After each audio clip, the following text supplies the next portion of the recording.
വയനാട് ഉരുൾപൊട്ടലിന്റെ ദുരന്തവ്യാപ്തി ദുരന്തഭൂമിയിലെത്തി വിലയിരുത്തി മുഖ്യമന്ത്രി പിണറായി വിജയൻ. മുണ്ടക്കയിലും ചൂരൽമലയിലും സന്ദർശനം നടത്തിയ മുഖ്യമന്ത്രി ദുരിതാശ്വാസ ക്യാമ്പുകളിലെത്തി ദുരന്തബാധിതരെ ആശ്വസിപ്പിച്ചാണ് മടങ്ങിയത്.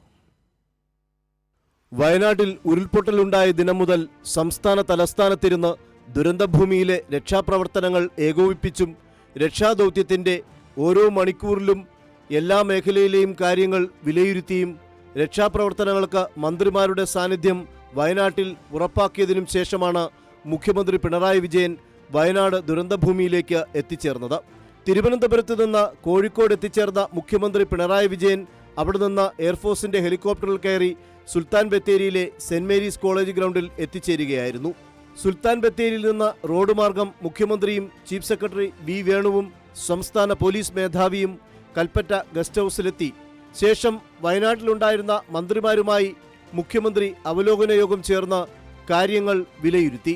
പിന്നീട് കൽപ്പറ്റ സിവിൽ സ്റ്റേഷനിലെ കളക്ടറേറ്റിലെ കോൺഫറൻസ് ഹാളിൽ ഉന്നത ഉദ്യോഗസ്ഥരുടെ യോഗവും ചേർന്ന് രക്ഷാപ്രവർത്തനത്തിന്റെ പുരോഗതി മുഖ്യമന്ത്രി മനസ്സിലാക്കി. ദുരന്തഭൂമിയിലെ വിവിധ സേനാ തലവന്മാരും യോഗത്തിൽ സംബന്ധിച്ചു. തുടർന്നാണ് കളക്ടറേറ്റിൽ സർവകക്ഷി യോഗം ചേർന്ന് കാര്യങ്ങൾ ചർച്ച ചെയ്തത്. മന്ത്രിമാരും പ്രതിപക്ഷ നേതാവും പ്രതിപക്ഷ ഉപനേതാവും വിവിധ രാഷ്ട്രീയ കക്ഷി നേതാക്കളും യോഗത്തിൽ പങ്കെടുത്തു നൽകിയ നിർദ്ദേശങ്ങൾ യോഗം ചർച്ച ചെയ്ത് വിവിധ തീരുമാനങ്ങൾ കൈക്കൊള്ളുകയായിരുന്നു.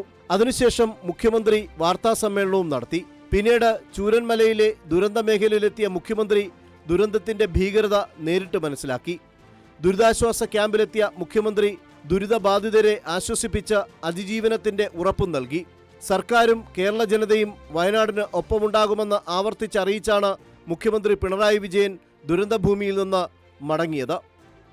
News desk, Kairali news.